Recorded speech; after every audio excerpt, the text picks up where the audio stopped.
Si usted pregunta en el colegio metodista por Luis Guillermo, todo, desde el director hasta la conserje, todo el mundo lo quería. Es un muchacho que se deja querer. Desde que estamos pequeños nos lleva a los museos, a parques y a lugares. Los fines de semana son para nosotros. Y todos los domingos tenemos una cena familiar y realmente es una persona de familia. ¿Tres virtudes mías? Uno ve la maleta de él, por ejemplo, cuando va de viaje, es impresionante lo ordenado que es, sus libros, la letra de él, su caligrafía es impecable. Decir la verdad. Servicial. Querer a mis amigos y ser muy crítico conmigo mismo. Le encanta ir a sembrar, le encanta estar chapeando literalmente, se le rompen las manos muchas veces por la falta de práctica. Me gusta leer, me gusta estar con mi familia, me gusta escuchar música y me gusta caminar por el campo. Le encantaba el fútbol, hasta la fecha le gusta el fútbol. Desde niño yo vi a mi mamá, que era educadora, profesora de la Universidad de Costa Rica, insistiendo mucho en la obligación que tenía la gente de participar en la vida del país.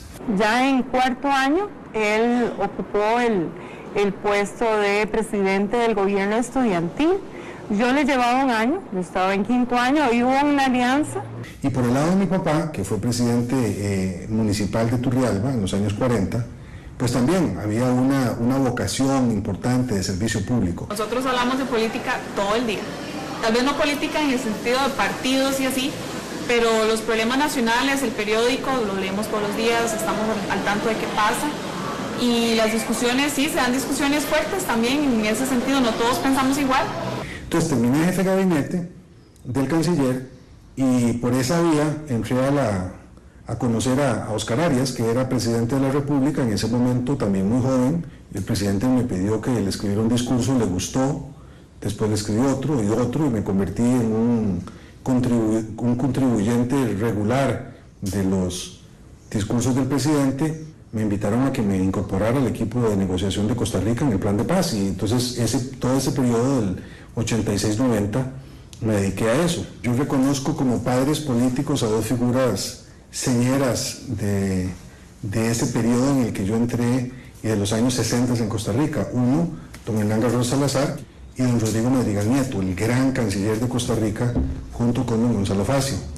Cuando tomé la decisión, después de haber sido secretario general del Partido de Liberación Nacional, de irme de Liberación Nacional debido a discrepancias fundamentales e irreconciliables con la ética, porque en la elección del 2004, las distritales que Liberación Nacional realizó, se produjeron graves irregularidades electorales que yo no toleré. Las denuncié junto con Mariano Figueres y poco faltó para que nos llevaran al Comité de Ética del Partido de Liberación Nacional por haber infringido, según ellos, las lealtades que debían de guardar los militantes de esa organización.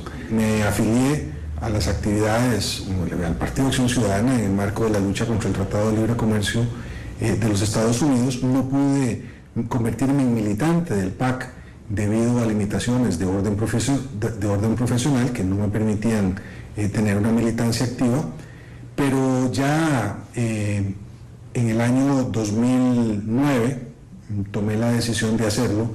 A veces la gente me dice, ¿usted ha visto a Luis Bravo? Y yo no lo encuentro que se salga de sus casillas nunca.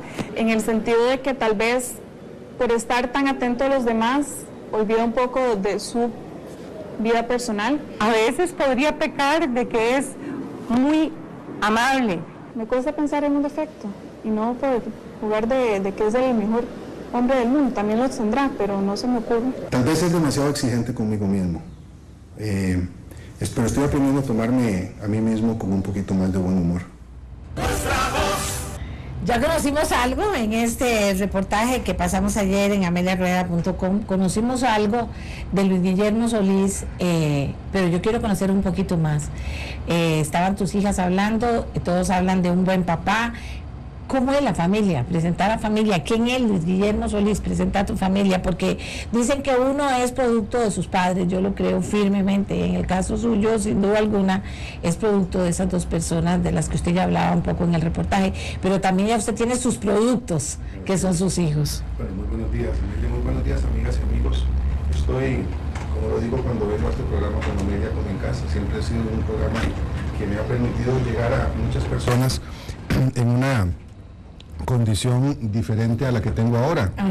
Siempre a propósito de todo cambia en Mercedes Sosa, de analista político, ahora candidato del PAC. Mi familia es una familia muy normal, en el sentido de que tengo 6 hijos e hijas de todo tamaño, ¿verdad?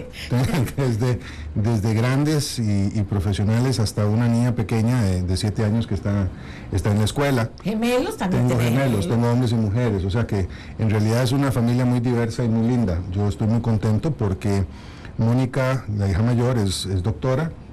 Ella se graduó en la Universidad de Costa Rica, está haciendo su especialidad en ginecología y obstetricia en el Hospital Nacional de las Mujeres.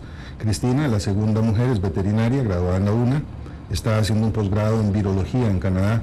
Su tesis de grado aquí fue sobre un virus que mata a las serpientes y ahora está trabajando con virus en cerdos, virus porcinos, haciendo un trabajo de investigación muy innovador. Ella se ganó un premio latinoamericano hace más o menos 2 años cuando terminó su tesis de licenciatura y se fue para Canadá a estudiar allá.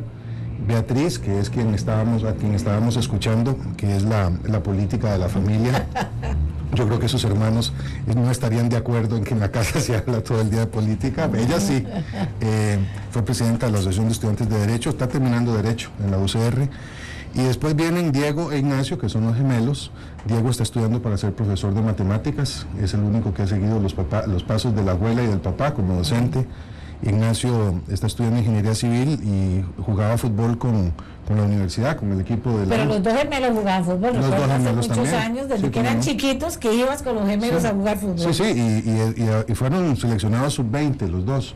Ahora Ignacio se buscó una beca en una universidad en Carolina del Norte y se va dentro de 10 días para allá a jugar.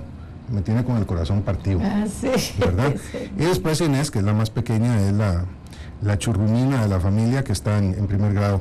Es una Y familia... es la responsable de que a veces no te puedo encontrar yo en la mañana porque andas dejando la escuela. Y especialmente cuando me agarras bajando de la escuela hacia Curriabat, en el camino ese que va de Concepción hacia Curriabat, que es por donde salgo, que hay un punto muerto, que siempre coincidimos cuando llego a ese punto. Pero entonces tengo unos hijos muy lindos, he tenido 2 relaciones familiares, ambas muy lindas. Una no terminó bien y ahora pues con Mercedes, después de muchos años de convivencia, muy contento, es una relación Una muy sólida. persona muy especial. Así es que estoy muy contento en el ámbito familiar, me siento muy bendecido por Dios. La verdad es que uno en la familia encuentra su primer círculo de apoyo y sin eso funcionando todo lo demás se complica mucho, ¿verdad? Hace muchos años, no sé cuántos, tal vez usted se acuerde más, don Rodrigo Fournier llegó y me comentó, hay un muchacho joven muy bueno, todo el mundo me habla de un muchacho joven muy bueno, que tiene muy buena formación y don Guillermo Solís, hace muchos años, y siendo muy joven, asumiste el compromiso y la responsabilidad de ser analista en los medios de comunicación. Comenzaste con nosotros y siempre has estado cerca de los proyectos, primero de don Rodrigo y luego míos, pero era una responsabilidad grande e importante, la asumiste sin problema y sí, se te salía lo político, definitivamente. Sí, yo en esa foto que ahora veíamos de don Hernán Garrón y don Rodrigo Madrigal Nieto, pude haber puesto también a la don Rodrigo Fournier, porque era de ese calibre y era de esa generación también. En estos últimos días de la precampaña, antes de que terminara en la convención, tuve la fortuna de ir a ver a doña María Eugenia Dengo de Vargas, que sigue siendo un referente muy importante para mí, como yo le digo, porque es mi mamá en la tierra. Después de que mi mamá muriera, doña María Eugenia ha ocupado un lugar importante en mis Además, afectos. ambas fueron las representantes de la UNESCO. No, doña Victoria Garrón era doña Victoria. Sí, doña María Eugenia no, pero doña María Eugenia siempre tuvo una relación muy cercana con mamá, era como una hermana para ella. Y entonces, doña Hilda Chenajero, así es. Y mujeres muy especiales. Es que me tocó en suerte vivir en una generación absolutamente extraordinaria. ¿Es su madrina? ¿Verdad? Sí, es mi madrina. Ella fue la que me hizo historiador. De hecho, yo siempre cuento la historia de que durante muchos años yo sabía más del Japón del siglo XV que de historia de América Latina, porque madrina insistía en que yo avanzara para convertirme en, yo no sé cómo se dice, será japonesólogo, no sé. Sí. Lo que pasa es que me asusté después cuando me enteré que tenía que aprender a escribir, al menos a leer japonés medieval y entonces opté rápidamente por venirme a un entorno más amistoso desde el punto de vista de mis talentos, digamos, que son muy limitados. Pero sí, esa generación, Amelia, me ha marcado mucho. Y lo marcó, sí, claro. Y ahora estos días que estaba pensando mucho y hablando con don Alberto Cañas, con don Guido Miranda, son esos grandes referentes que tienen una vida, ¿verdad?, que le marcan el camino como hitos que van acomodándose, y yo de ellos he aprendido mucho más que de los libros, ¿verdad?, porque es esa cosa cálida, humana, verlos trabajando, especialmente a don Rodrigo Madrigal Nieto, con quien estuve tantos años, ¿verdad? Estuve a la par de él muchísimo tiempo, un hombre de un gran conocimiento de la naturaleza humana, de una gran dignidad personal, de una gran inteligencia. Y una gran exigencia. Y una gran exigencia. Todos esos que usted ha mencionado son personas también de gran exigencia. Así ¿verdad? Luis Guillermo, y cuando usted fue analista y comenzó esa presencia mediática, que sin duda alguna fue muy importante, valiente, peleón, y cuando tenía que defender ideas, aunque fuera en el campo del análisis, lo hacía. Últimamente ya lo vimos más prudente, suponíamos que la cuestión política pues también lo hacía tener una prudencia especial, pero se atrevió a hacerlo, y ¿considera usted que eso que eso fue un aporte suyo importante, hacerlo sin cobrar, verdad, hacerlo como un servicio de él, de poner sus conocimientos a la orden de los medios y a través de los medios a las personas? Sí, fue parte también de mi trabajo. Yo, a pesar de que soy más conocido como politólogo que como historiador, en realidad terminé metido en análisis político porque en los años 80 la crisis centroamericana envolvió al país. Yo venía llegando de Estados Unidos con una maestría en estudios latinoamericanos, y entonces me dediqué de manera muy inmediata a los temas de docencia universitaria y divulgación universitaria, tanto en la Universidad Nacional como en la Universidad de Costa Rica, perdón. Y entonces eso me acercó a los medios. Tuve la fortuna de contar con espacios como el que ustedes tenían, y me acerqué entonces a una nueva forma de trabajo que ciertamente no era remunerado, porque nunca lo fue, ni entonces, ni ahora, ni espero que sea en el futuro. Es parte de una cosa que uno hace con cariño y como parte de la experiencia profesional. Pero en un momento interesante, pues es que la gente piensa que siempre ha habido programas de opinión en Costa Rica, y eso no es así, ¿verdad? Ahora lo que pasa es que se ha multiplicado por las tecnologías de información, pero en los años 80 no había mucho, incluso los telenoticieros eran una cosa muy ralita, ¿verdad? Don Rodrigo Funiel fue el que empezó con el tema, llevó a Constantino Láscaris en aquellos tiempos, a Juan Manuel Villasuso, estuvo usted, y tampoco fueron muchos, eran contaditos con los dedos de la mano. Después de eso ya se amplió más. Pero sí es muy interesante, porque todo cambia. Que todo cambia, todo va cambiando, y va cambiando para bien. Luis Guillermo, veamos lo del tema de los resultados. Vamos a ver, hay gente que dice muy poquitos votos, 23,000, que el porcentaje es ínfimo en relación a lo que es la votación, el padrón electoral de Costa Rica. ¿Qué piensa usted de esas dos cosas? Porque la gente siempre lo verá como político, pero también como analista, no se puede quitar el sombrero. ¿Qué piensa usted de eso en un momento en el que la gente insiste, nadie da un 5 por Luis Guillermo? Yo no lo veo así, porque eso es parte de la forma, yo creo que como un poco grosera, en que uno dice las cosas. No, la gente dice, Luis Guillermo no va a tener chance porque no ha estado metido en un partido, porque no tiene una estructura partidaria que lo soporte, no va a tener chance en el PAC.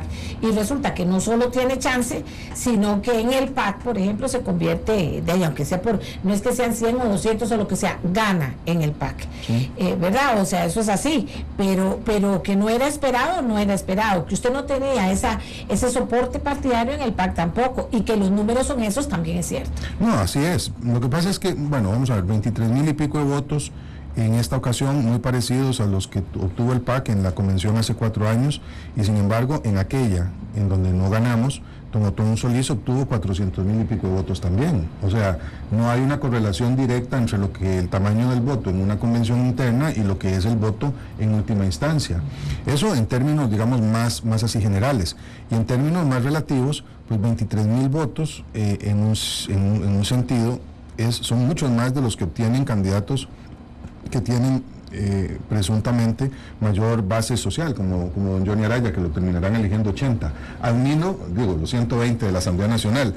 Admito que no se puede comparar un proceso con otro, pero digamos yo relativizaría mucho el tema de la convención en cuanto a su tamaño en términos absolutos, porque hay un simbolismo político que va a expresarse ahora en una campaña, ahora sí, nacional.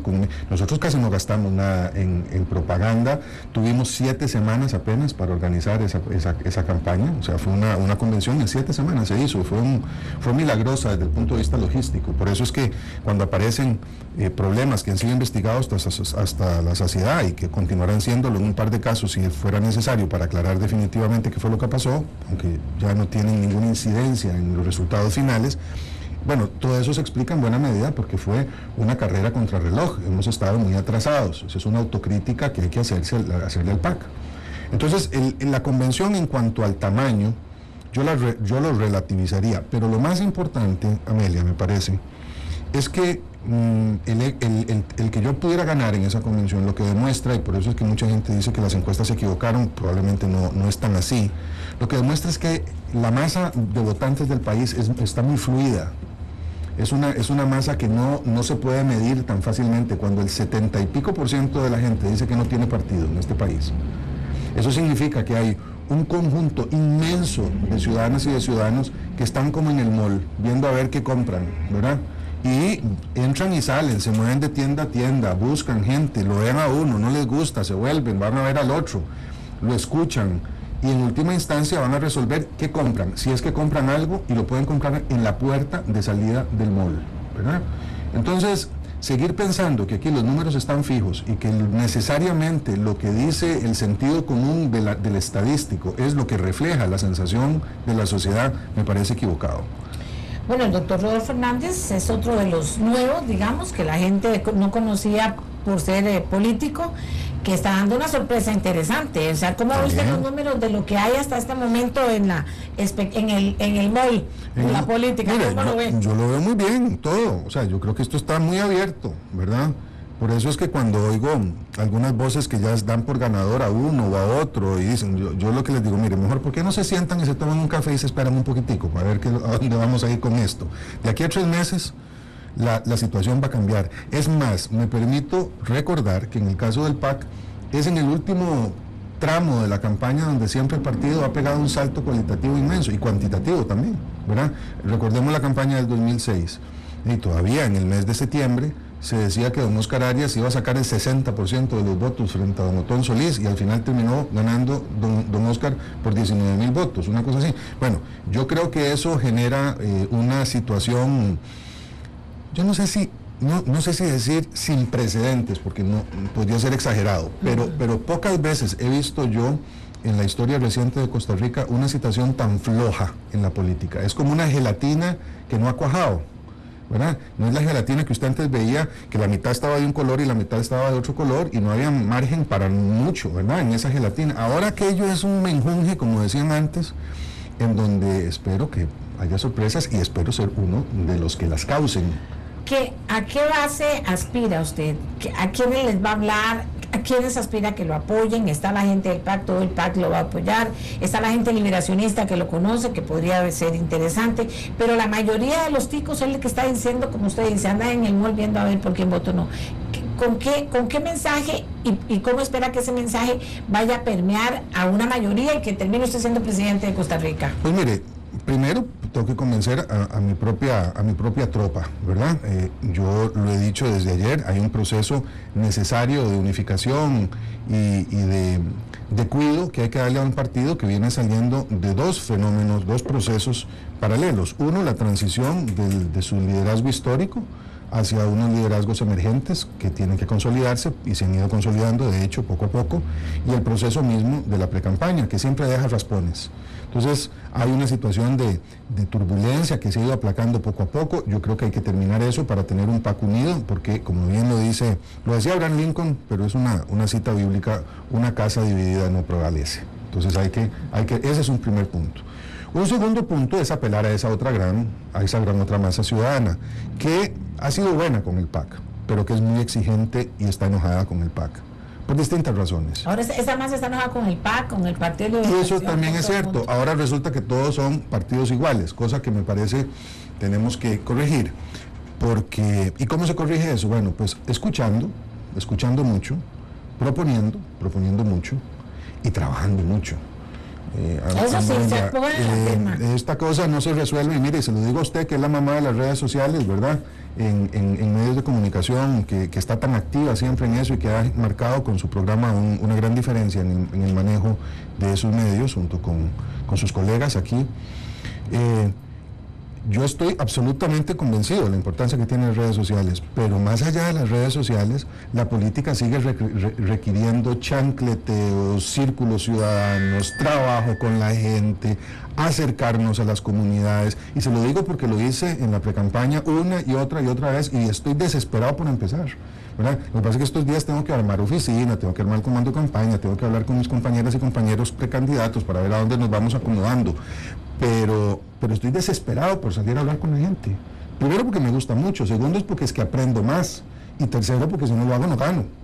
Entonces el trabajo, digamos, de postulación de la propuesta del PAC, que dicho sea de paso tiene que ser construida de forma muy participativa, es algo esencial para llegarle a esa gente.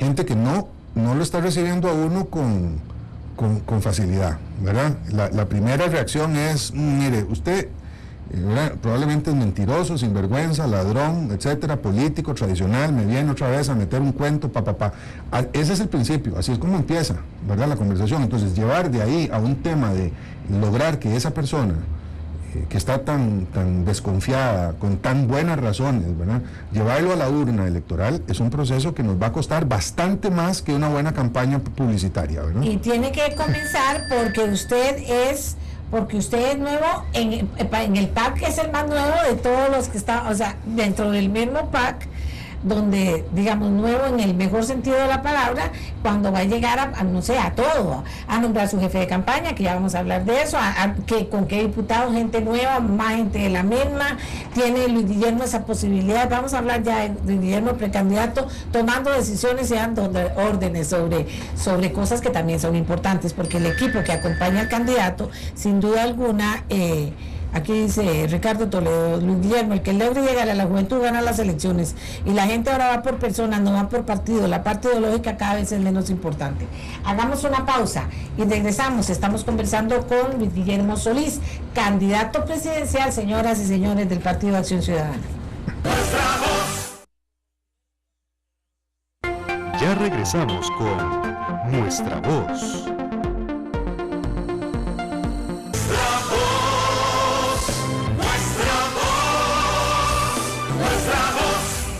Luis Guillermo Solís al frente del PAC, tomando decisiones, tomando medidas, formando su grupo de trabajo, nombrando un jefe de campaña.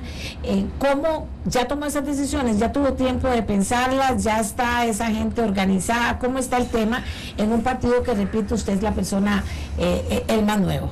Bueno, estamos en el proceso de hacerlo. La semana pasada, que fue una semana de transición entre la convención y el punto en el que me encuentro ahora, fue de locos, porque teníamos 3 negociaciones en paralelo.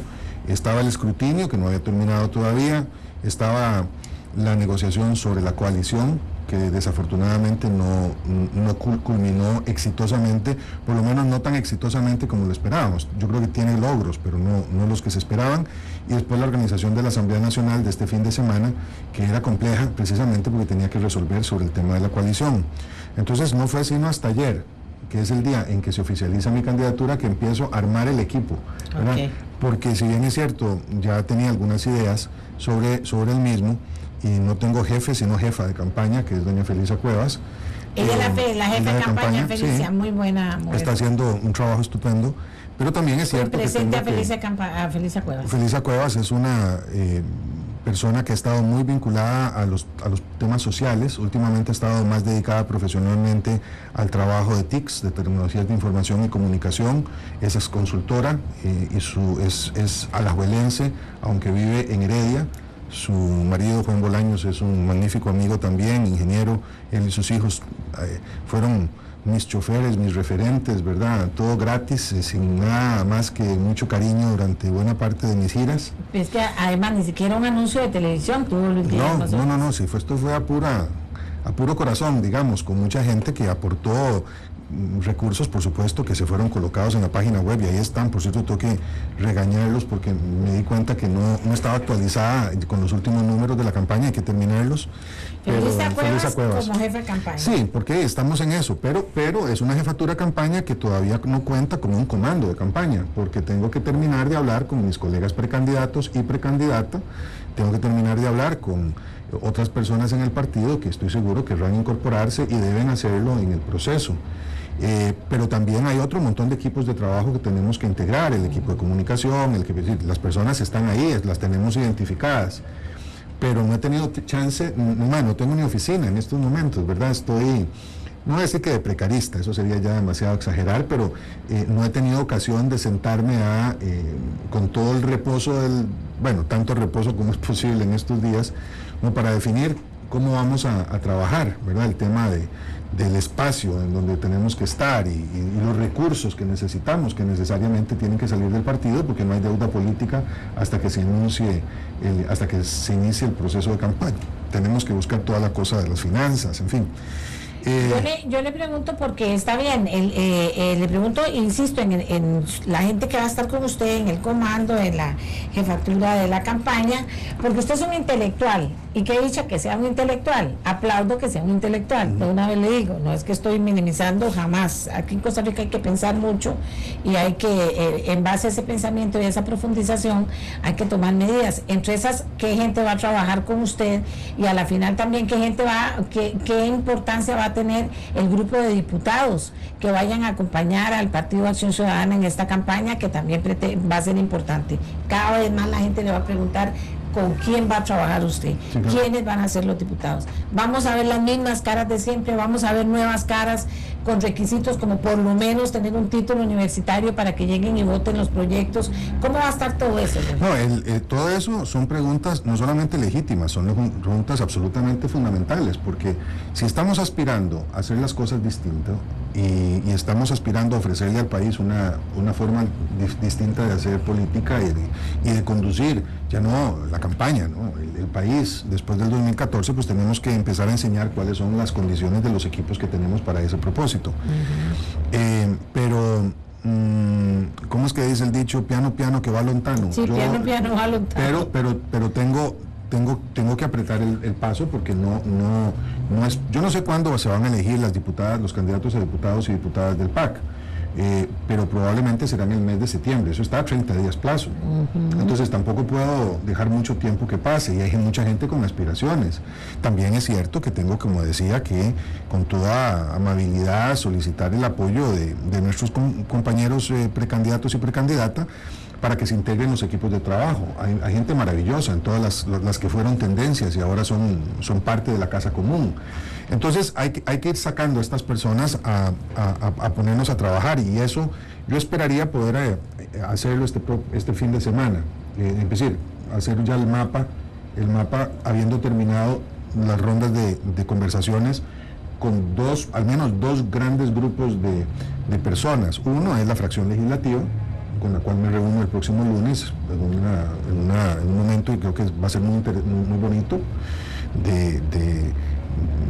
para integrar el trabajo de la fracción. Ellos van a ser nuestra primera trinchera en los próximos meses, ahí va a haber mucho que hacer. Y después, pues los liderazgos del partido, que incluyen, por supuesto, al fundador, a los precandidatos y la precandidata, y después personas que no habiendo estado en ese círculo de batalla en la campaña, sí son personas que tienen mucho que decir en el partido. La comisión política, el comité ejecutivo, por ejemplo. Vamos a ver, ya don Johnny Araya hablaba de unidad nacional, todo el mundo habla de unidad. Sí, claro. O sea, porque sin eso no se logra nada. El Papa dice ayer, si no nos ponemos así, apague y vámonos, dice el Papa, porque no se va a lograr nada. Bueno, todo el mundo habla de unidad, se tiene que comenzar por su partido, ¿verdad? Así es. Que aunque parece que no, hay posiciones... Sí, cómo no. ¿Verdad?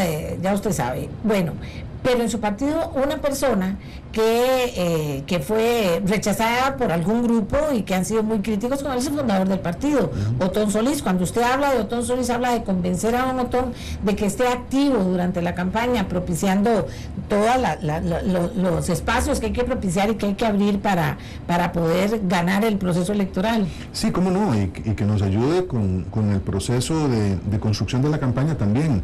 No es menor el contar con una persona que ha pasado por 3 campañas anteriores, es una experiencia muy rica, ¿verdad? Esa experiencia puesta al servicio de la campaña. A costo de que alguno diga, a mí no me parece porque ahí estaba Otón Solís. Sí, lo que pasa es que yo lo decía ayer a sus colegas, Amelia, cuando yo entré en la vida política, a mí me enseñaron que la aritmética política era muy sencilla. Siempre sumar, en lo posible multiplicar, nunca restar y jamás dividir. Eso es, ¿verdad? Entonces, para quienes insisten en ver a la política como un juego de suma cero, en donde lo que yo gano lo pierde el otro y viceversa, bueno, esa lección de vida me parece, y de sensatez, además, me parece obligatoria. Nosotros tenemos que sumar. Eso no significa que dejemos a un lado las discrepancias, ni mucho menos. Pero llega un momento, y en el momento electoral es uno de ellos, en donde la suma de voluntades tiene que ser mayor que las rencillas y las viejas recriminaciones. Yo entiendo que no va a ser fácil encontrar a mucha gente que se desencontró en el camino. Esa es la vida, no solamente en política, sino esa es la vida. Pero usted tampoco se puede detener. Pero yo no me puedo detener a resolver rencillas personales o problemas que no...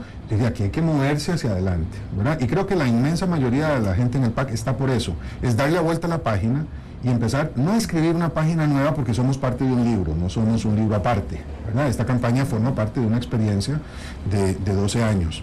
Pero sí, un momento, una oportunidad de dar un paso en un sentido positivo. Tenemos muchas cosas, no estamos demasiado ocupados para estar preocupándonos por desavenencias que en muchos casos podrían ser superadas con un poquitico de comprensión y de buena voluntad, y además tenemos una campaña que va a ser muy ardua, no va a ser sencillo.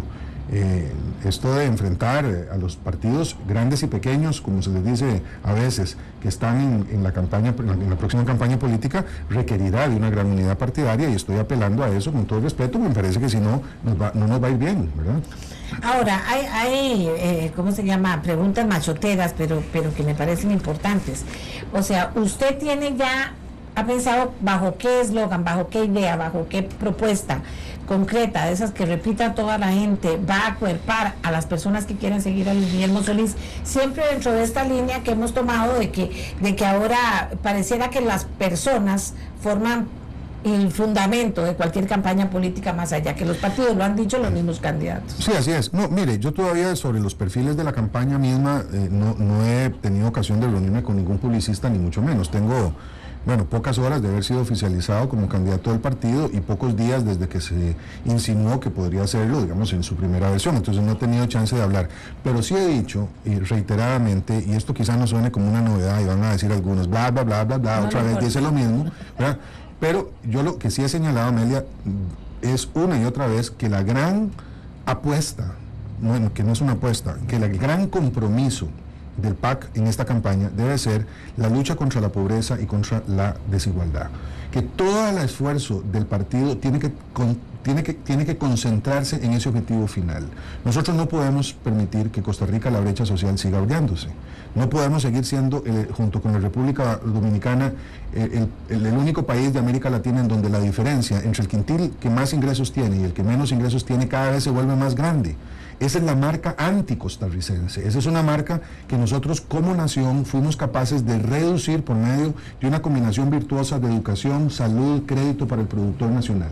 Si nosotros no hacemos esa tarea, de nada nos va a servir aumentar nuestro ingreso per cápita, de nada nos va a servir seguir siendo el país con más apertura comercial en el mundo, o uno de los más con más apertura en el mundo, de nada nos va a servir seguir teniendo instituciones democráticas centenarias. Me parece que la base social del país requiere de una atención privilegiada. Eso va a pasar por acciones de gobierno, por supuesto, pero también tiene que ver con un aporte fundamental de la empresa privada, que debe de engancharse en ese proceso de reactivación y particularmente de una cuidadosa atención de nuestro empresario nacional, que ha sido abandonado durante los últimos años en aquello que Juan Manuel Villasuso siempre llamaba ese segundo motor de la economía costarricense, al cual apagamos pensando que bastaba con la inversión y con las exportaciones, ¿verdad? Y yo encuentro que hay ahí un amplio espacio para que recuperemos competitividad y empleo, que es un tema fundamental en esto. Hacemos una pausa y volvamos un poquito para hablar de campaña política, ya frente a frente cada uno de los candidatos presidenciales y cómo la percibe don Luis Guillermo Solís. Ya volvemos.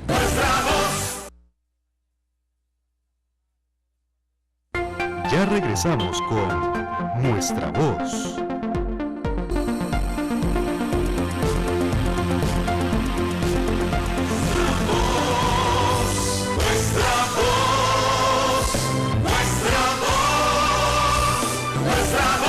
Viene la campaña política. Algunos son del criterio que hay personas que van a tirarse al barro, a embarrar, y ya no digo otra palabra más fea, a todo el mundo que pueda para ver si de eso se saca ganancia.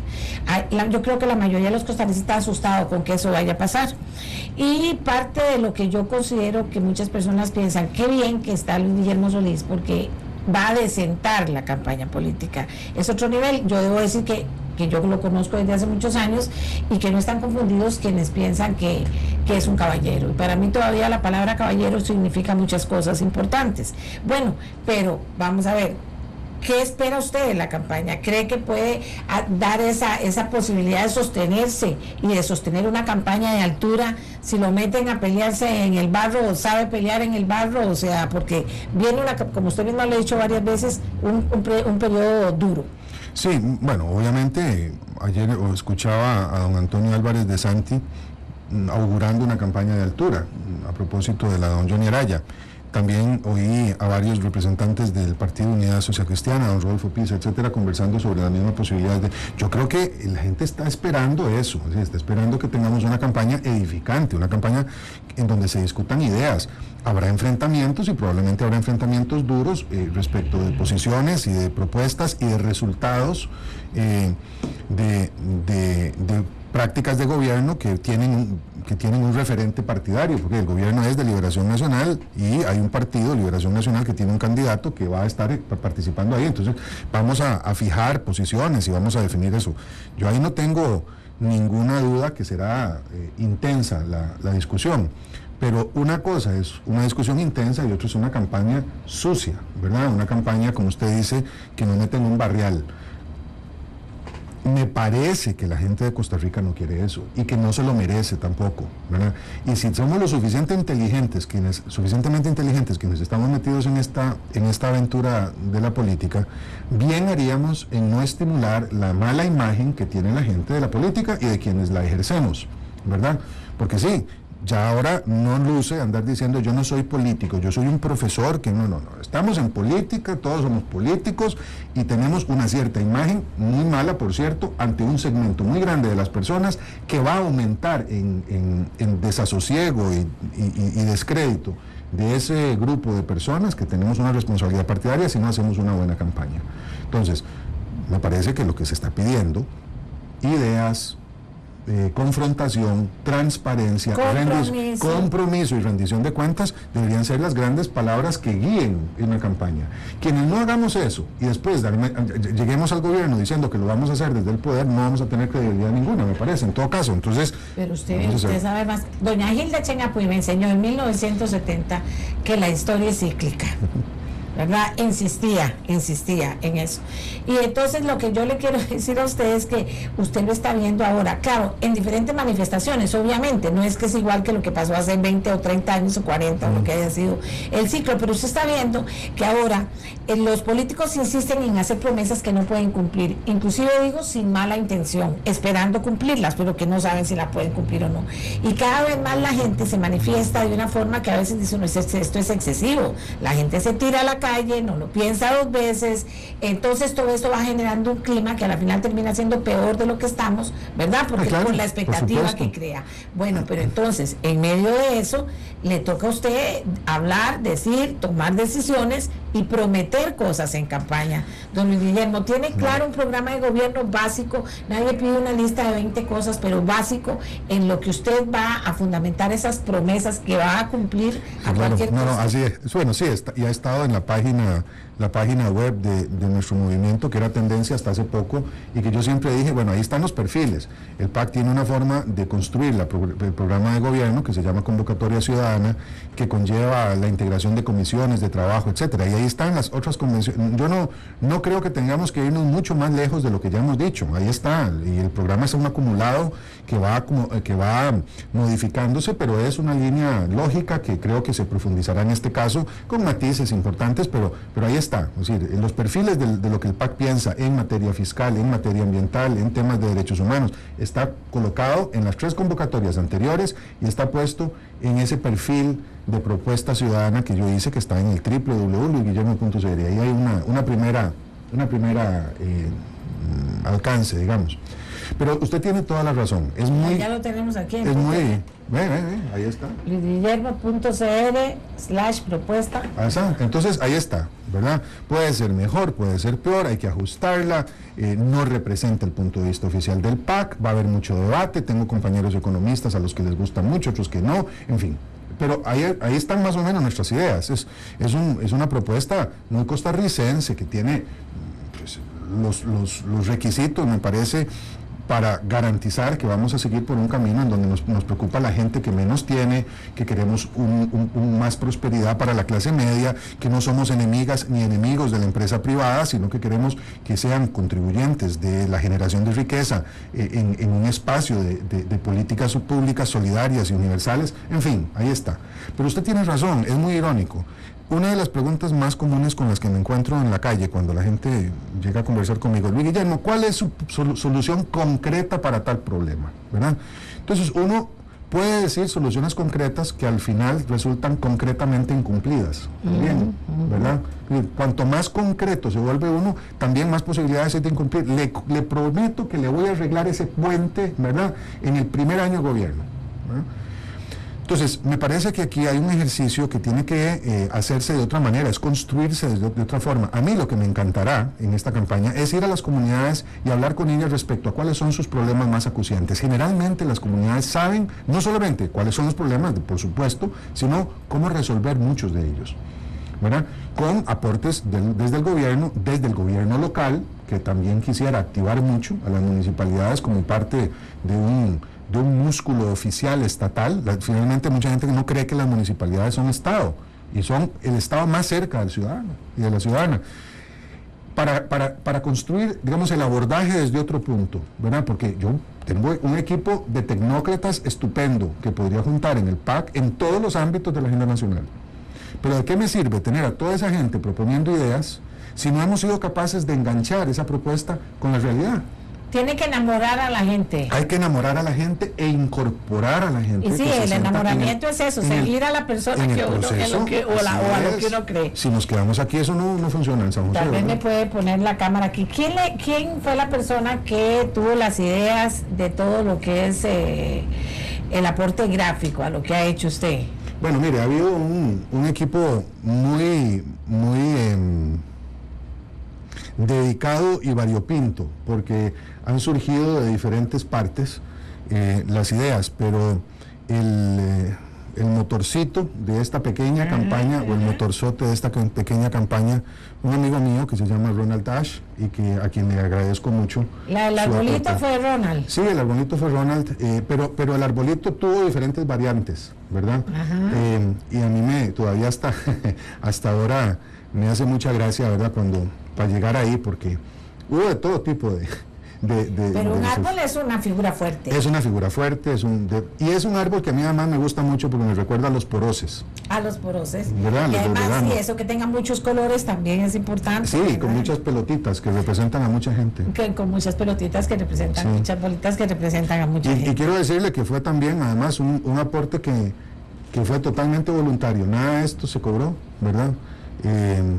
Toda la parte conceptual, el desarrollo de esto fue puro amor, y eso mucha gente dice que es mentira y que no es cierto, pero sí es cierto. Esperamos que su oferta no sea la clásica del PAC, más instituciones y más impuestos. No, Más instituciones no, y más impuestos todavía no.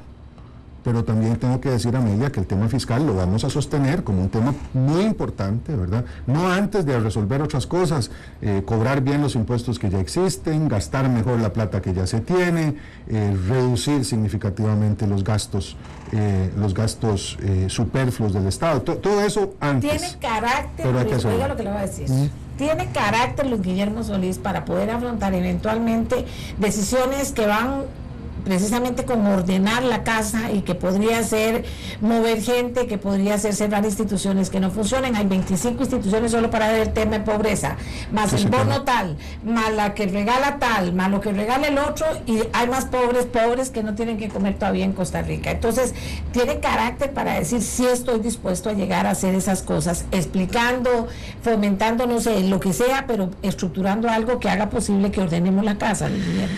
Bueno, y el carácter, tema de los impuestos. Carácter espero que sí. Yo pienso que después de más de 30 años de ser profesor en la Universidad de Costa Rica, uno más algún carácter desarrolla, pero y mucha paciencia para entender. Pero usted sabe que yo, Amelia, no quiero ser recordado como el presidente más fuerte ni el líder más valiente de Costa Rica. Yo quisiera entenderme como el servidor primero de los costarricenses y el que trabaja con ellas y con ellos para hacer esos cambios. De todas maneras, no todos podrán hacerse en 4 años. Y aunque esto suene como una excusa demasiado tempranera, creo que tenemos que entender que aquí hay un proceso que se ha desarrollado de deterioro de las instituciones sociales, de las instituciones públicas, del comportamiento de los funcionarios públicos y de algunos de los factores privados también, que se han acostumbrado a una forma de hacer política que puede ser muy cuestionable, que va a haber que corregir. Algunas cosas hay que cortarlas de tajo, ¿verdad? Y ahí espero no solamente contar con la determinación personal, que es bastante importante, ¿verdad? Claro. Porque cuando tiene uno miles de personas en la calle, ¿verdad?, diciendo otra cosa, y hay que sostener el pulso, pues ahí es cuando se va a ver la madera de la que estamos hechos. Pero también por medio del convencimiento y del diálogo social y la escucha, la posibilidad de entender mejor qué es lo que la gente está viendo. Y bueno, yo dije que íbamos a luchar contra los privilegios y contra la corrupción, y me parece que eso va a requerir de mucho temple y de mucho acompañamiento, tanto en lo que tiene que ver con el Poder Ejecutivo como el Poder Legislativo, en donde espero contar con, si fuera electo presidente, con un grupo de diputadas y diputados que me ayuden en el proceso. Hay un grupo etario, digamos, de edades en que la gente está, quiero ser regidor y después quiero ser candidato, diputado y después, ¿por qué no candidato? Y etcétera, que está ahí peleando en la efervescencia. Están los jóvenes, muchos jóvenes que saben que todavía les falta tiempo, aunque lo quieran no lo pueden hacer. Y están los más grandes, los mucho más grandes, que tienen una gran expertise y que quién sabe si quieran estar metidos en eso. Y qué espacio para los más viejos y para los más jóvenes, y cómo los va a incorporar desde ya a la campaña. ¿Es posible? ¿Lo ha pensado? No, es que si no lo hubiera pensado no hubiera ganado, porque la cantidad de jóvenes que tengo en la campaña, que me exigen, que me quieren mucho, pero que me exigen más, ¿verdad? Y que no solamente están esperando ahí haciendo fila para el secretario adjunto del PAC, Luis Aguilar, tiene 24 años. O sea, son muchachos y muchachas, y por otro lado tenemos a don Beto Cañas, que tiene 92, y juntar las percepciones de ambos pues no siempre es fácil, digamos, hay desencuentros generacionales, pero les he insistido mucho en que esto del pluralismo y el respeto a la tolerancia de las ideas es un camino de doble vía, ¿verdad? A veces pedimos que se nos respeten las ideas y no respetamos las ajenas, y entonces ese punto de encuentro me parece lindísimo, ¿verdad? Cómo se han ido algunos de estos líderes y lideresas juveniles del PAC, que estaban en todas las tendencias, en todas, pero que forman en el PAC hay 10 campos de la Asamblea Nacional, Amelia, que están ocupados por jóvenes. Eso no es poca cosa. O sea, nosotros tenemos una asamblea de 80, los 70 territoriales más 10 jóvenes. Y hay una marca PAC en la juventud que se ha reconocido en los resultados de las últimas elecciones. Y sin embargo, viera qué complicado, porque las políticas del próximo gobierno no solamente van a tener que pensar en ellas y en ellos, que van a ser factores políticos decisivos desde el punto de vista electoral, sino también en usted y yo, que vamos a representar cada vez más a la población de Costa Rica, que envejece rápidamente y que será adulta mayor en menos de 20 años. Y dice que vamos a vivir 80, imagínate. Bueno, imagínate. Hay que vivirlos bien. Hay que vivirlos bien. Así es que hay que hacer. En política dicen ese candidato no tiene con quién sacarse la foto, todavía no se la saca porque no tiene con quién. Yo no entendía bien qué era eso, y era mostrarse con la gente que lo va a acompañar, y es para ver si ahí tiene músculo el candidato o no, porque un candidato no puede saber todo de economía, no puede saber todo de obra pública, transporte, no puede saber todo de todo, ¿verdad? Pero sí tiene que tener gente que sepa muy bien de cada una de esas cosas, y que cada gente a su vez tenga un equipo. ¿Cuándo se saca la foto? ¿Tiene ya lista a la gente para sacarse esa foto y decirle al país, no se preocupen, en obras públicas y transporte lo vamos a ver y vamos a entrarle duro, en agricultura lo vamos a ver y vamos a entrarle duro con ideas nuevas, etcétera, etcétera, porque tengo a tal, porque tengo a cual, porque tengo al otro? ¿Me explico? Sí, claro, no. Y nada, la foto va a estar, y va a estar relativamente pronto, pero para que se vayan haciendo la boca agua, ¿verdad? En los días anteriores al cierre de la campaña de la convención, un grupo de intelectuales y de personas calificadísimas de la Universidad de Costa Rica, organizados ellas mismas y ellos mismos, junto con 50 mujeres líderes políticas de este país, se sirvieron publicar un comunicado que salió en el periódico, en el semanario Universidad, un caso, y en las redes sociales el otro, dándome su apoyo. Yo cuando lo vi quedé patidifuso, porque no me imaginé que iba a tener un apoyo tan fraterno de un grupo tan calificado de personas que desde los diferentes ámbitos de la vida del país, en lo científico, en lo artístico, mire, por ejemplo, don Alfonso Chase, como por ejemplo, don José María Gutiérrez, como por ejemplo, bueno, me va a quedar muy corto porque ahora, pero ahí están los nombres. Ya los estoy buscando. Búsquelos usted, porque si no, Guillermo Costa Rica. Ahí están, sí, probablemente está ahí, don Juan Manuel Villasuso, don Juan Manuel. Ahí está. No, don Juan Manuel sigue en la finca, sí, es un finquero nato y ahora. Además, una persona que sabe mucho. Pero ahí están, y personas que me honran muchísimo porque se compraron el pleito, ¿verdad? Yo no digo que mi gobierno va a ser un gobierno de intelectuales y lo que lo sabrá, por supuesto. También estamos haciendo un esfuerzo muy grande por incorporar al liderazgo de los sectores sociales, de la economía social, de las organizaciones territoriales y comunales, ¿verdad? Que me parece fundamental. También los partidos cantonales, los grupos organizados de base, las iglesias, las organizaciones ambientalistas. Entonces vamos a tener un conjunto. Yo me creo y me voy a comprar el pleito de la construcción de alianzas. Me parece que eso es fundamental para un partido como el PAC, que se dice además un partido amplio, progresista y valiente en cuanto a su convocatoria social. Pero ahí está un abrebocas. Vean esa lista, son 47 personalidades de lo más graneado de este país y 50 lideresas, mujeres dedicadas al trabajo social. Que quieren trabajar. Yo digo lo que ellas dicen en ese comunicado, ¿verdad? Para empezar. Ahora, la foto. Vamos a tomarnos una muy linda la semana entrante, a principios, espero, como partido, todos juntos y todas juntas. Y después, a partir de ahí, pues ya veremos cómo integramos los equipos. Será pronto. Mire, yo estoy aquí, la gente me avisó en redes sociales, busque opiniones para ver una de las opiniones que puedan darse. Aquí una muchacha que se llama Patricia dice, el mejor candidato presidencial que tiene Costa Rica desde hace 2 décadas. Luis Guillermo Solís es un candidato de lujo y será un presidente excepcional, dice, honesto, solidario, inteligente, capaz, experimentado, y sobre todo le devolverá la dignidad y el decoro a este país. Pues mire, me abruma mucho, Patricia, sí, se lo agradezco mucho. Quién es, pero oiga lo que está diciendo. Bueno, yo espero no defraudar tanta confianza y pues, Amelia, en esto hay que hacer lo que he dicho desde el principio, ¿verdad? Es pedirle a la gente que me exija mucho, que me acompañe mucho, que me dé muchas ideas, que cuando me pierda me ayude a encontrar el camino, cuando me equivoque que me corrijan, ¿verdad? Que cuando cometa actos que puedan ser realmente muy graves, me los reclamen. ¿Qué puede hacer más un político que pedirle a su gente, tanto en la campaña como después en el gobierno, que lo orienten y que lo aconsejen? Por vocación espero tener el carácter para asumir toda esa crítica con sabiduría, con discernimiento.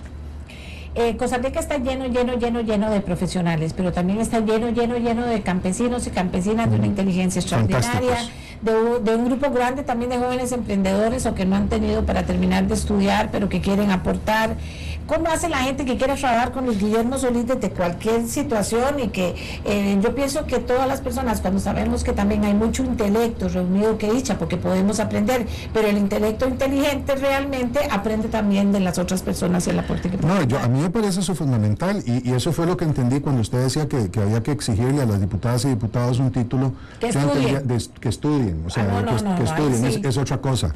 Yo siento que hay esto que usted llamaba inteligencia no académica necesariamente, sino que es la experiencia de la vida, que es la experiencia de mi abuelo, que no fue a la escuela, de la experiencia de papá, que solo terminó la primaria, pero que fueron él y papá y mi abuela materna, etcétera, personas que tuvieron una gran inteligencia emocional, que es estas múltiples inteligencias de las cuales se ha hablado tanto en los últimos años. Ya últimamente no se habla tanto de esto de las inteligencias emocionales, pero además gente que sabe mucho. O sea, yo aprendí tanto en esta campaña de gente como Álvaro Berrocal, allá en Pilas y Concepción de Pilas de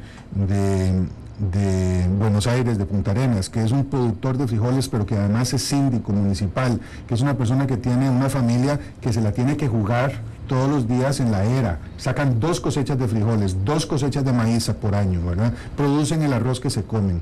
Esa es una persona que tiene todas las condiciones para guiar política pública. Y como él, Tito Varela en Río Celeste, o Aura Salas, que es una funcionaria espectacular del sistema penitenciario costarricense en Guanacaste, o Trino Gamazo, allá metido en OSA y en Sierpe. Yo de esas personas he aprendido montones, y los menciono a ellas y a ellos simplemente como ejemplos de miles de costarricenses que están ahí dispuestos a dar su aporte si solo logramos convocarlos y a convocarlas y asumir en conjunto con ellos esta responsabilidad. Bueno, vea todo lo que hemos hablado, muy interesante, me parece, para que la gente lo conozca, me parece justo para que la gente lo conozca. Voy a decir una palabra, usted me dice sí o no. Fertilización in vitro, Sí. Aborto. No como política pública, indiscriminada. Sí, ¿como qué? No, en los casos de violación, en los casos, obviamente, como ya está en la legislación, de riesgo en la vida de la madre o inviabilidad del feto fuera del útero materno, pero como política pública indiscriminada, no. ¿Uniones gay? ¿De qué forma? ¿Cómo? No, sociedades de convivencia, sí, sociedades de convivencia, que es como el PAC lo ha planteado, ¿verdad? Derechos civiles para todas las personas en igualdad. ¿Seguridad alimentaria? Sí. ¿Cómo? Produciendo mucho más, generando redes de comercialización para el productor nacional, garantizando infraestructura, buscando financiamiento, banca de desarrollo, que efectivamente se compra el pleito del capital de riesgo. Habría muchas cosas, en el campo ambiental ni le cuento cuántas, pero la decisión en relación a abrir los espacios, las energías limpias, las cosas que hemos estado pidiendo a gritos que no se han hecho. Sí, claro. Sin duda, es decir, el PAC es uno de los primeros partidos verdes de América Latina, yo creo. Ahí hay más bien toda una discusión de cómo hacemos para que esa posición del partido en el ambiente tome en cuenta a las personas, ¿verdad? También. No podemos hacer caso omiso de que en las zonas protegidas, por decirle algo, hay en estos momentos miles de familias campesinas que están ahí ocupando en precario terrenos donde han estado por 2 o 3 generaciones, que hay que ver cómo se acomodan en el caso de hacer respetar a rajatabla esas disposiciones legales. Obra ¿verdad? pública. Indispensable, y con controles duros del Estado. Concesión. Sí, pero sin corrupción. Ahora, don Luis Guillermo, ¿cuáles son las 3 cosas, porque se nos acabó el tiempo, las 3 cosas que en la lista de sus prioridades que son fundamentales para usted lograr estructurar algo integralmente para poder solucionarlas en Costa Rica? Mire, las 3 tienen que ver con eso que le decía yo, son las soluciones virtuosas de la historia costarricense para luchar contra la desigualdad. Crédito para el productor, garantizar la salud financiera y profesional de los servicios de seguridad social, tanto en lo que tiene que ver con servicios médicos como pensiones universales y solidarias, la caja, y una nueva forma, digamos, de entender la educación costarricense para garantizar que toda la plata que le hacemos, que le damos a ese mecanismo, se gasta bien y nos permite mejorar la condición de vida de los costarricenses. Bueno, ya le cuento que ya solo con eso es mucho trabajo, está grande el paquete. Está grande el paquete. Usted ha tenido una habilidad como analista que ojalá la tenga como candidato, que es no solamente usted, sino sus equipos, aterrizar las cosas, que todo sea sujeto, verbo y predicado, que todo lo podamos entender, claro, concreto y conciso, como digo yo, que todo lo podamos entender y que no se dé a interpretaciones, que cada ley de la República en la que tenga que poner su firma, la gente entienda, no queden esos portillos que se vuelven, ¿qué voy a decir?, demoníacos a la final, ¿verdad? Porque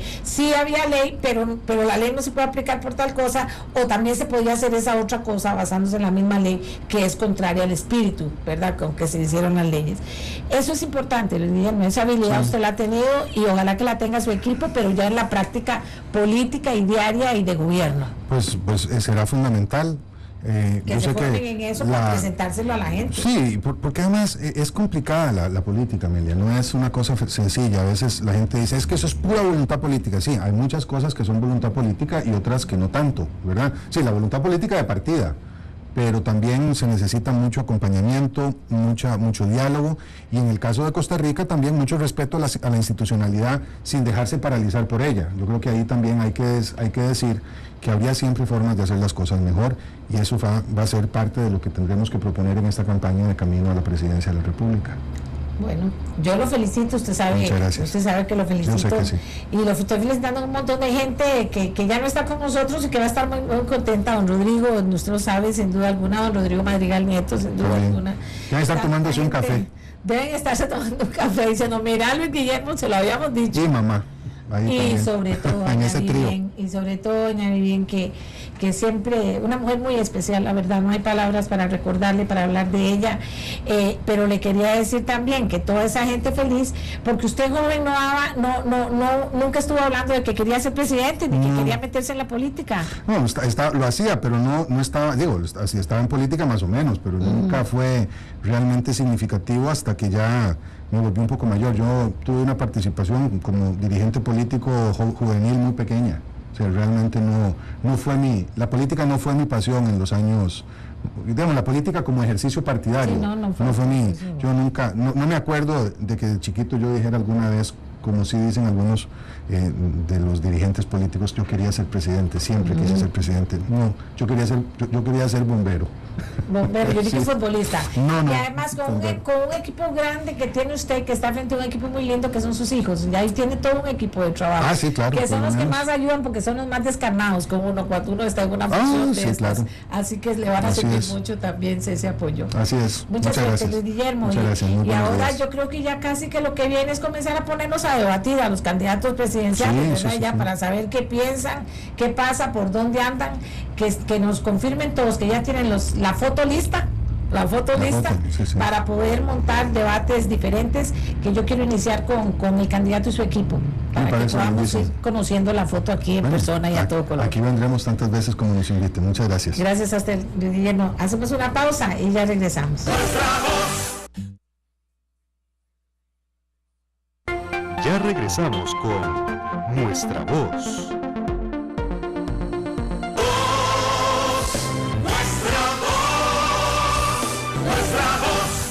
Un tema, amigo y amiga, que les puede interesar a ustedes sin duda alguna, porque los diputados rechazaron el lunes en la tarde una moción que pretendía alterar la agenda legislativa y poner en el primer lugar la discusión el proyecto de ley que reduce en 20.000 millones el monto de la deuda política que se dará a los partidos de cara a las elecciones del 2 de febrero del 2014. Solo 13 de los 44 legisladores presentes en la sesión votaron a favor de la moción, que debemos señalar fue presentada por la diputada Janet Ruiz del partido Acción Ciudadana. Entre los que votaron no está don Fabio Molina, político liberacionista de larga data.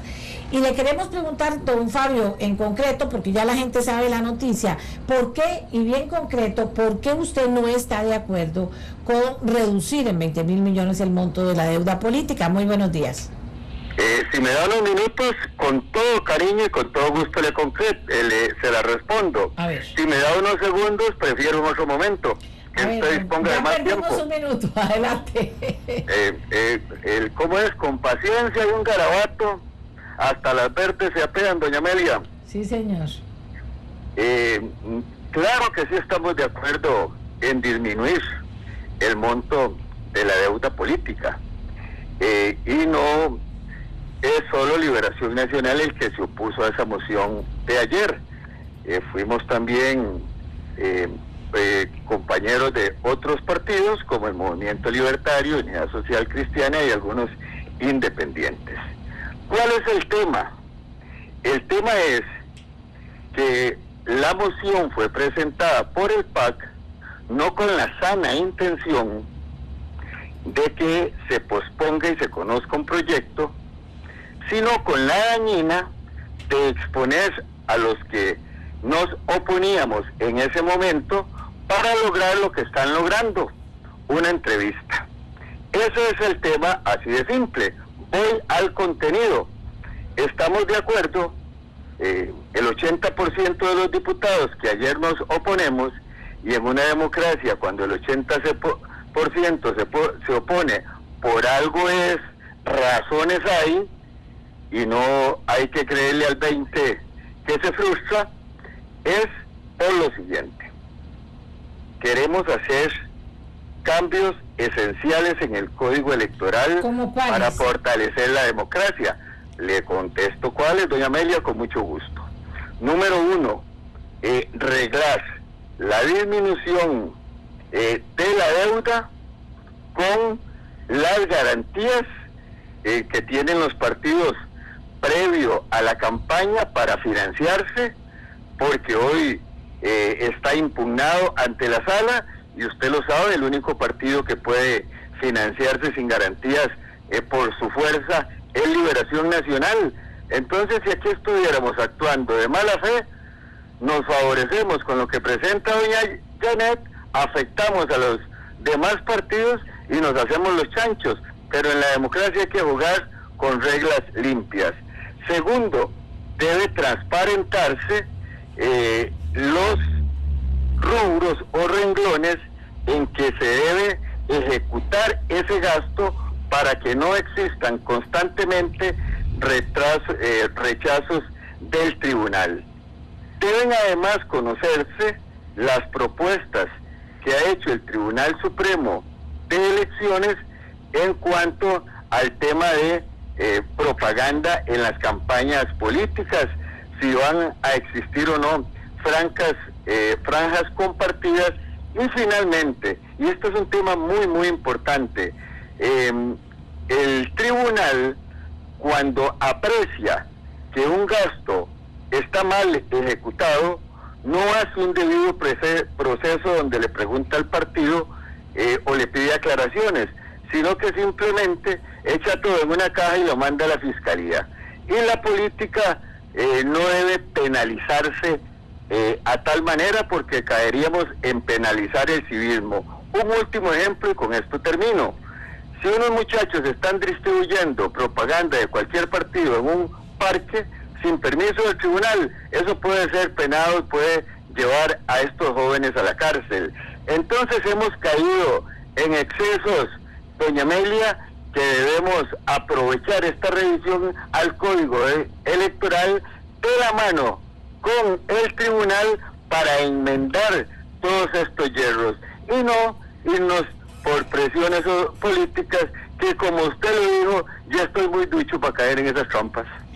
Doña Janet, hay trampas de trampas. Aquí alguien nos dice que el tema es que Liberación quiere atrasar, pero no es solo Liberación, 80-20, dice don Fabio Molina. Usted como proponente, ¿cómo ve esta respuesta de sus compañeros? Bueno, doña Amelia, muy buenos días, es un gusto acompañarle. Muy buenos días, don Fabio. Qué bien que estemos aquí frente a frente, porque esto es para sacar una entrevista, bueno, esa es la forma de verlo, don Fabio. Doña Amelia, este proyecto fue presentado hace más de 2 años, conjunto con una modificación a la Constitución Política. La intención de la modificación a la Constitución Política era entrar en un proceso de modernización del Código Electoral vigente, que tal y como lo ha dicho el presidente del Tribunal Supremo de Elecciones, en su artículo 96, convierte a las posibilidades de cambio de este código prácticamente en una camisa de fuerza, donde no se puede prácticamente mover. Y don Fabio menciona un tema importante ahí, que es el tema de las garantías líquidas que tienen que presentar los partidos políticos para poder accesar a la deuda. Parte de lo propuesto en esta modificación constitucional era eso. O sea, ya se empezaba a ver la necesidad de hacer los cambios. Como no se iba a poder poner en vigor esta modificación, es que se pone en paralela una reforma al Código Electoral mediante un transitorio. Sin embargo, doña Amelia, imagínese usted que don Fabio ha sido presidente de la Comisión de Asuntos Electorales 3 años y al día de hoy nunca se ha presentado un proyecto para hacer este cambio del que está hablando don Fabio, en el cual entiendo que están de acuerdo los otros partidos políticos. La razón por la cual no quieren votar este proyecto es porque quieren sujetar esos cambios al proyecto de la deuda e incorporarlo ahí.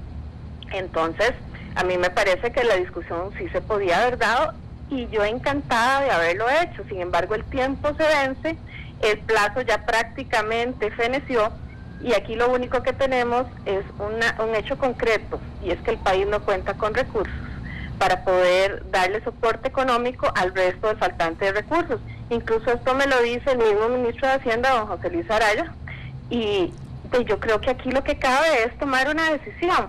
¿Cuál sería la decisión correcta? Y aquí se lo propongo a don Fabio por este medio. Votemos la reducción y hagamos el análisis de si se pueden hacer otros cambios en los únicos 2 meses que nos quedan para poder hacerlos regir en las próximas elecciones. Recordando de que a partir del 2 de agosto y hasta el 2 de octubre, cualquier cambio tiene que estar avalado por el Tribunal Supremo de Elecciones, y esto implica un proceso de negociación entre fracciones y el tribunal, cosa que antes del 2 de agosto se hubiera podido hacer entre fracciones con la asesoría del tribunal, pero no se requería su consentimiento expreso. Entonces, lamentablemente el tiempo pasó, lamentablemente esta es la circunstancia actual, y yo creo que acá, doña Amelia... ¿Pero no le extraña que tantísimos diputados se hayan opuesto? Claro que sí, no me teniendo extraña. todas estas razones de fondo, sustentando esta decisión suya de pedir el voto en este momento. Vea, doña Amelia, es muy sencillo. Hoy hay impugnado o están impugnados ante la Sala Constitucional varios artículos del Código Electoral que van del artículo 115 al 119. Esto implica que los partidos políticos no van a poder utilizar la herramienta de los bonos de cesión para poder financiarse. Esto implica que evidentemente va a haber un faltante de recursos. Y los compañeros creen que si no se aprueba la reducción de la deuda, van a poder por lo menos accesar a mayor cantidad de dinero.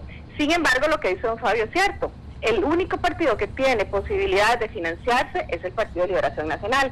Y en vista de esto, es que hoy a las 10 de la mañana voy a estar haciendo una conferencia de prensa donde voy a presentar un proyecto de ley que podía ser aprobado en estos 2 meses y que viene a darle soporte económico a esos pequeños partidos políticos que don Fabio dice que defiende.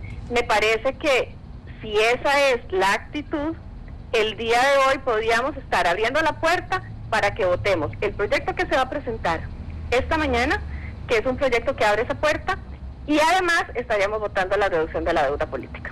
Don Fabio. Bueno, ya esto es que usted escuchó a doña Janet dándome plenamente la razón. Doña Amelia, sí vamos a rebajar la deuda, sí vamos a hacer otros cambios sustantivos en el Código Electoral para fortalecer la democracia de la mano del Tribunal Supremo de Elecciones. Muy bien, entonces así las cosas, doña Janet, pareciera que se puede avanzar en todo esto. Pareciera que se puede avanzar, doña Amelia, pero para esto tiene que haber voluntad política. Y acá hay un tema importante. Yo decía un día en plenario que cuando se da el tema este de la deuda y me llama un medio de comunicación, me dice que si no será que los partidos políticos le están torciendo los brazos a los diputados que lo representan. Y yo le puedo decir a usted que si hay una mayoría que está en contra de esta reducción y de conocer ciertos proyectos presentados, esto es que los partidos políticos efectivamente le están torciendo los brazos a sus representantes en el Congreso. Y acá se nos olvida de que lo más importante no son nuestros partidos políticos, sino que es Costa Rica. Y nuestro país en este momento enfrenta una crisis fiscal. Y usted sabe muy bien, doña Amelia, cómo esta servidora defendió una reforma fiscal a contrapelo para tratar de resolver un problema. No soy yo la que va a venir ahora a impedir que podamos por lo menos reducir en esa cantidad de dinero la necesidad que el pueblo de Costa Rica tiene de contar con obras. Hoy sale, por ejemplo, que el Puente de la Platina va a ser una vez más arreglado y que el costo es de 4.500 millones de colones. Qué pena que no hayamos podido ni siquiera corregir los grandes problemas nacionales, y por eso es que es tan importante buscar mecanismos de eficiencia en el gasto.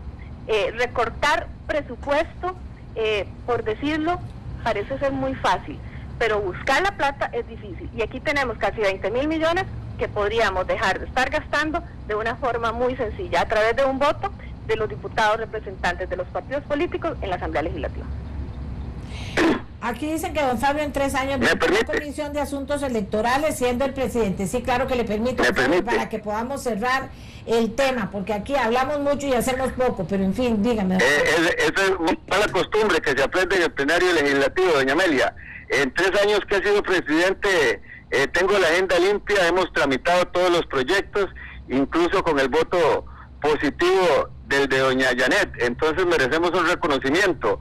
En Liberación no nos tuercen los brazos, tal vez los tuerzan en el PAC y por eso tuvieron esa convención tan raquítica, y no se trata de hacer cargos infundados, se trata de construir acuerdos y aprobarlos, y como el PAC en esto está a favor y siempre se opone a todo, y estando todos los demás a favor, no vamos a tener mayores problemas, así es que tengamos paz. Tengamos paz. Pero aparte de tener paz, quiero decirles que aquí lo importante es tener obra, señores. Hagan algo que sea concreto, que favorezca a Costa Rica, y pónganse de acuerdo y no hablen tanto, por Dios, no hablen tanto y siéntanse a decir sujeto, verbo, predicado, concreto, claro, conciso, caminamos, porque si no, seguimos hablando y sigue pasando el tiempo, y es donde la gente dice, ¿por qué lo están haciendo? En este caso, en que hay tanta gente que se opone, yo pienso que se vale. Una última interrupción, doña María. Dígame. En estos últimos 14 meses hemos votado 120 proyectos de extraordinaria calidad, entonces tenemos mucha obra. Más bien le pido que nos invite para visibilizarla y que el país conozca no solo lo poco malo que hay en la Asamblea, sino lo tanto bueno que se logra. Muchas gracias, doña Amelia, buenos días. Buenos días a don Fabio, buenos días a doña Janet. Doña Amelia, ¿qué pasa? Dígame, doña Janet. No, solamente para darle tal vez el cierre a este tema. A mí me parece, doña Amelia, que la forma de construir los acuerdos políticos no es a través de desacreditar a los compañeros de las otras fracciones. Don Fabio efectivamente fue presidente de la Comisión de Asuntos Electorales 3 años. ¿Y a dónde están las propuestas que él hizo para hacer estas modificaciones al Código Electoral si veía tantas lesiones en el manejo que hoy teníamos que hacer a través de lo que estaba ya regulado? Entonces me parece que aquí hay una contraposición, a pesar de que diga que tenga la agenda limpia, pero las propuestas había que hacerlas, había que presentarlas y no a 2 meses de que el plazo venza. Solamente para cerrar, y yo espero que con esto a futuro tengamos la previsión de hacer las propuestas que se requieren para que los cambios que hay que hacer se puedan hacer en el ámbito del consenso y no a través del descrédito de los compañeros y menos en medios de comunicación. Muchas gracias. Gracias, señores. Y ellos siguen hablando y retrucando, y vamos a ver a la final qué pasa, que sea por el bien de Costa Rica. Estaremos atentos, sin duda alguna. Amigos y amigas, se nos acabó el tiempo. Mucha gente va para la romería desde hoy o se prepara para ir. Hay fin de semana largo. Mañana tenemos unos temas bastante importantes que compartir con ustedes. No es que el día de hoy no los hubiera. Yo pienso que hemos cumplido con presentarles algunas de las cosas que destacaron ayer como informaciones. Aquí les voy a dar, por supuesto, otras. Siempre yo trato de darles muchas cosas. ¿Para qué? Para que usted, amiga y amigo, pueda tener mucha opinión, y si no, buscar, ¿verdad? Por ejemplo, en ameliarrueda.com tenemos en Voz y Voto 2014 a Araya. Johnny Araya dice tener el carácter para rectificar el rumbo del país al ser ratificado como candidato anoche. Por otra parte, también en Voz y Voto 2014 los diputados rechazan discutir plan para reducir la mitad del monto de la deuda política. Acabamos de tocar el tema. En la conferencia episcopal se unen a las palabras del Papa y apoyan el Estado laico, según Monseñor Oscar Fernández, su presidente, quien asegura que los obispos lo que objetan es un Estado que elimine toda manifestación religiosa en el país. Ahí tenemos las declaraciones del presidente de la conferencia episcopal. También una galería galería lindísima de delfines y ballenas que ya comenzaron a recibir a los visitantes en Bahía Ballena. El guía turístico Alejandro Orozco capturó a estos mamíferos con su lente y los compartió con nosotros. Gracias, Alejandro. Mayores detalles sobre la noticia de ayer de que una empresa tica va a reparar el puente de la Platina por 4.391 millones de colones. Sobre el sitio web de Casa Presidencial que publica la lista de morosos ante la Caja, Tributación y FODESAF, sobre el hecho de que cueste 900 millones de colones el cambio de la fachada que hace el INSS a su sede central en San José. Paneles de concreto se cambiaron por unos de vidrio debido a su antigüedad. Me gusta la idea. Congreso espera informe técnico para definir procedimiento que destituiría al magistrado González. Conductores de la ruta Cañas-Liberia deben transitar por carriles de concreto desde este martes. 147 radioaficionados aprovecharon el decreto para que les permitía hacerlo para renovar su licencia. Y también se informaba que el PAC valora llevar a los tribunales a militantes por anomalías en la convención. La multa por atrasos a empresas que hizo Aceras en Paso Colón ronda los 20 millones de colones. Iniciativa busca que emprendedores ticos se ayuden como socios para concretar proyectos. Y el gobierno reduce plazas de guardaparques de Tapantí, denuncia el Consejo Legal de este parque. Y por otra parte, algo interesante, las Naciones Unidas encuesta a ciudadanos por internet para definir la agenda mundial de desarrollo. Algo como que usted no diga que no lo tomaron en cuenta, porque vean qué interesante. En el mundo explotó una bomba de gas en Florida.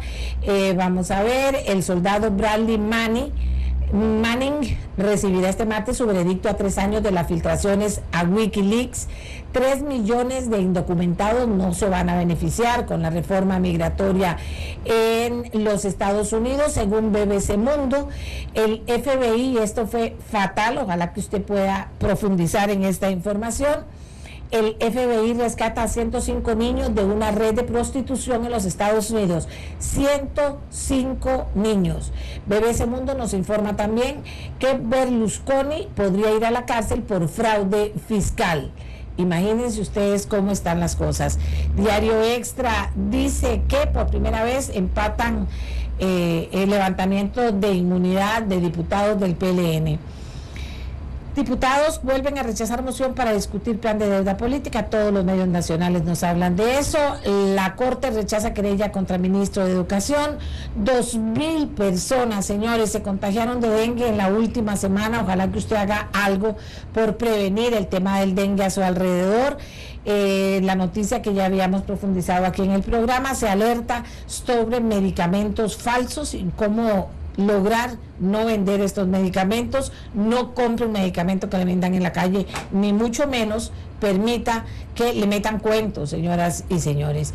Nicaragua saca provecho a falta de límites marítimos en Costa Rica, según dicen ellos mismos, y el déficit del Banco Central se disparó en el primer semestre. Esto lo dice La Nación, lo dice Diario Extra, y tenemos también algunas otras noticias, pero ya se nos acabó el tiempo. Recuerde, estar informado le da herramientas a usted para que pueda no solo opinar, sino tomar mejores decisiones. Hasta mañana.